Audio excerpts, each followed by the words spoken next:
Why everyone is buying this camera. For over a year after the release of this gadget, the Pocket 3 was still very difficult to get your hands on. The demand was just insane. It is rumored that DJI's internal expectations were about 300 to 400,000 total sales, but by mid-2025, DJI had surpassed 10 million Osmo Pocket 3 units sold globally. That's insane.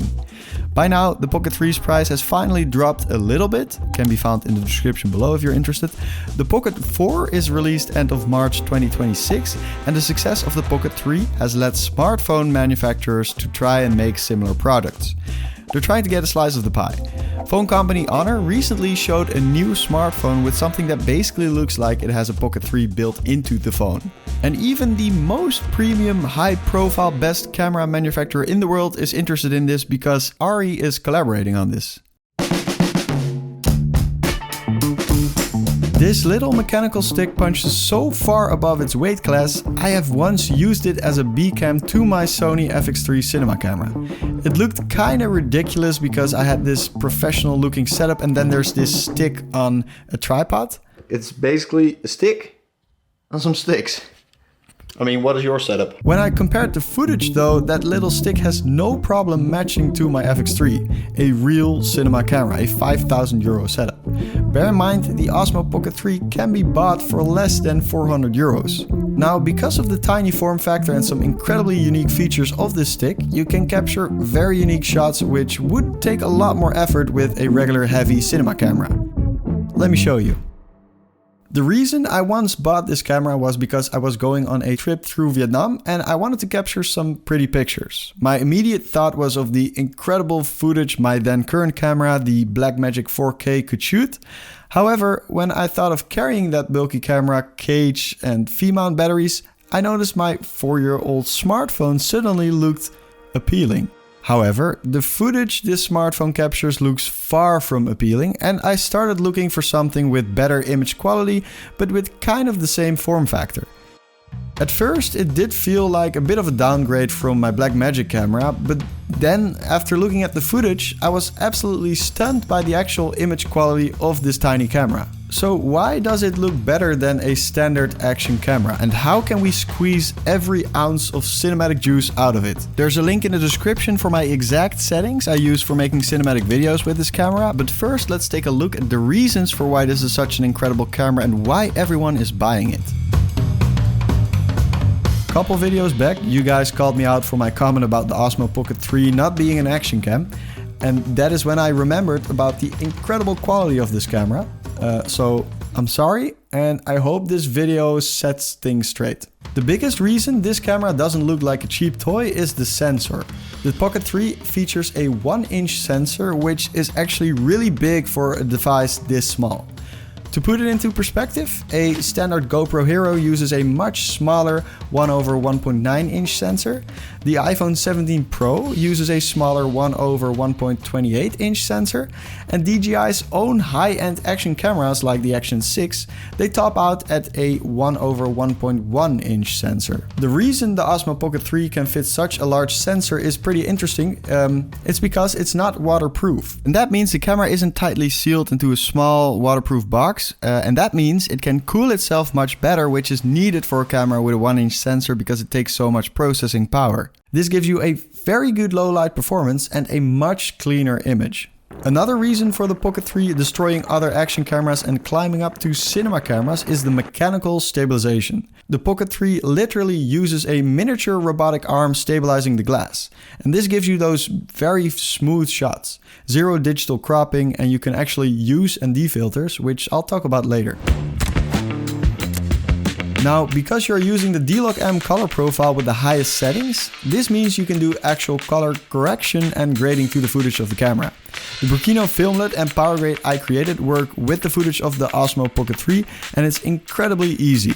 If you were doing it in Premiere Pro, all you want to do is convert your D-Log M footage to Rec 709, possibly recover some details and do some correction, and then you simply apply the LUT to an adjustment layer above. If you're a little more advanced and use Resolve for grading your footage, you can simply drag the D-Log M power grade on your clips and do all the adjustments to the different nodes in there. Link to the LUT and power grade is in the description below, and there's also a link to a free node tree for DaVinci Resolve. Now, to get the best results with this camera, there's one accessory that you need: ND filters. They're basically sunglasses for your camera, and we need them because we need to properly expose our shots. While standard magnetic ND filters do work, do yourself a massive favor and buy variable ND filters. Fumbling with tiny, delicate magnetic pieces of glass on a tiny camera is definitely not fun, especially if you're driving on the back of a scooter while trying to focus on capturing the landscape. With the variable ND filters, you simply twist the lens to adjust the darkness, and that way your exposure is much more simply fixed. The Pocket 3 has a 24mm equivalent lens. It's a great lens, but 24mm is quite wide. Wide angles distort faces slightly and really give you that action camera look. So you see a little bit of the distortion. It's not too bad, but still 24mm. Cinematic shots usually rely on a bit tighter, more compressed focal lengths, like 35, 50 or 85mm. You can use the camera's built-in 2x lossless zoom feature. However, it only works in standard normal color profile because of the heavy processing power, so it's not really great. Another option is a physical 2x zoom lens attachment. It snaps right onto the magnetic mount, and when I first got this camera, this is something I suggested that companies should make. And right now, 2 years later, that stuff actually exists. So I tried to get my hands on one of these attachments, and this was actually more difficult than I thought because a lot of stores didn't sell them anymore. And I'm not sure if that's a good sign, but I finally managed to find one, and here are the results. This looks ridiculous.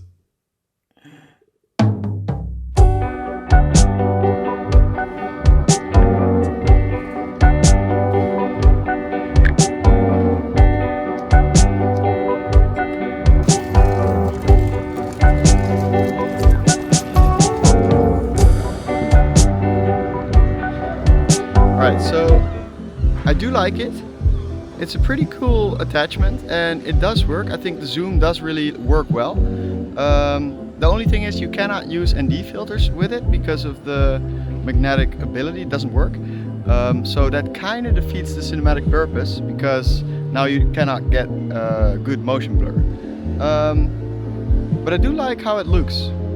Another thing is that it is quite big for the tiny camera and the magnetic part is quite good. However, it does feel a bit fragile, so I think if you might hit something, it can fall off quite quickly, but so far I like it. Looks interesting. Because of the crazy design of this camera, there are two cinematic cheat codes that you can easily apply when recording on this thing. First, subject tracking. You double tap on an object on the screen and the mechanical gimbal locks onto that. You can walk, run, cycle or do anything. The robotic head will keep your subject in the frame. This allows you to capture very unique shots with a simple double tap on the screen. Because of this feature, I was able to capture one of the best shots of my entire trip in Vietnam, and that's this shot right here. I was able to capture it without even looking at the subject I was filming. So what happened was I was sitting at the back of a motorcycle being quite focused because the road was very rough. And then out of nowhere, these three kids on a scooter were riding right behind us. I couldn't believe what was happening. So I immediately took out the Osmo Pocket 3. I pressed twice on the little touchscreen to select the kids and the Osmo Pocket started doing its thing.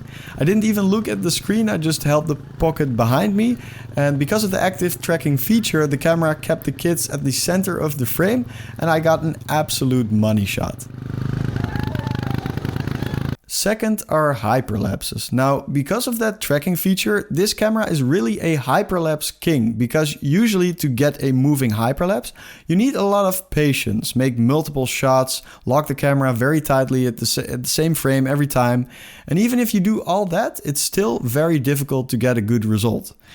With the Osmo Pocket 3, however, you can simply walk. Try to walk steadily and tell the gimbal where to start and where to end, and the camera does the heavy lifting, and the result is an incredibly smooth cinematic time-lapse. I will link the Osmo Pocket 3 in the description, as well as the power grade and the other resources. To really turn your videos into movies, YouTube thinks you should watch this video too. It's YouTube's personal pick for you. Thanks for sticking to the end, appreciate you watching, and see you in the next one.